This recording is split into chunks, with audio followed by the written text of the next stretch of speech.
السلام علیکم ورحمۃ اللہ وبرکاتہ۔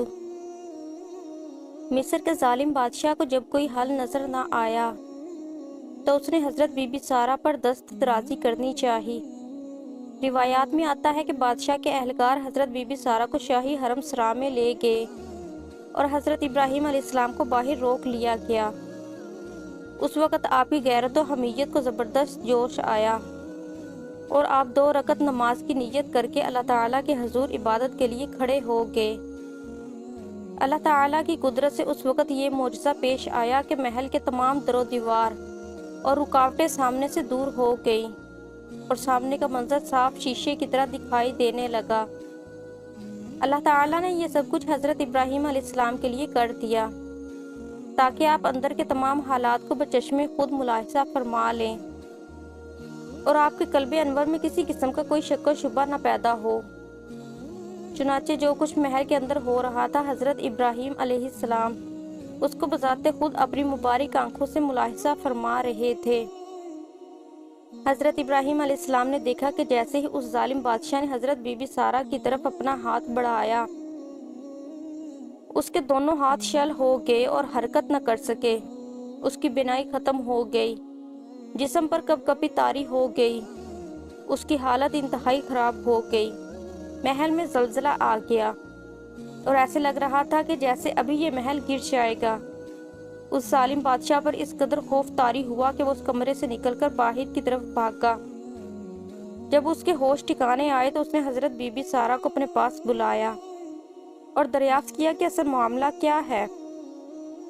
بادشاہ کے پوچھنے پر حضرت بی بی سارہ نے فرمایا کہ میں حضرت ابراہیم علیہ السلام کی بیوی ہوں اور یہ اس خالق کائنات کے دوست ہیں جس نے یہ دنیا بنائی ہے، اور ہمارا عقیدہ ہے کہ اللہ تعالیٰ اپنے دوستوں کی مدد فرماتا ہے اور ان کی حفاظت فرماتا ہے۔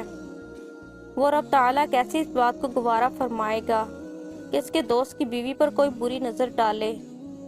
یہ سن کر بادشاہ کہنے لگا، کیا یہ بات ممکن ہے کہ تم اپنے اللہ تعالیٰ سے دعا کرو کہ وہ مجھے اس مصیبت سے نجات عطا فرمائے، میرے ہاتھ ٹھیک ہو جائیں اور میری بینائی واپس لوٹ آئے، مجھے تم سے کوئی سروکار نہ ہوگا۔ حضرت بی بی سارہ نے اللہ تعالیٰ کے حضور دعا کے لیے اپنے دستے مبارک بڑھائے اور دعا مانگی۔ اس پر اللہ تعالیٰ کی قدرت سے ظالم بادشاہ کی حالت ٹھیک ہو گئی، لیکن اس بدبخت نے ٹھیک ہونے کے بعد پھر اسی حرکت کا اعادہ کیا۔ چنانچہ قدرت الہی سے اس کے ہاتھ پھر شل ہو گئے اور آنکھوں کی بینائی جاتی رہی۔ اسی طرح 3 مرتبہ یہ واقعہ ہوا۔ آخرکار مجبور ہو کر اس نے سچے دل کے ساتھ اپنے دل سے حضرت بی بی سارہ کا خیال نکال دیا۔ اس کے دل میں اب ان کا احترام پیدا ہو گیا تھا، وہ اپنی حرکت سے باز آ گیا۔ اس نے اپنی ایک انتہائی خوبصورت کنیز آپ کی خدمت میں پیش کی۔ اس کے علاوہ اس بادشاہ نے بہت سی گائیں اور بکریاں بھی پیش کی۔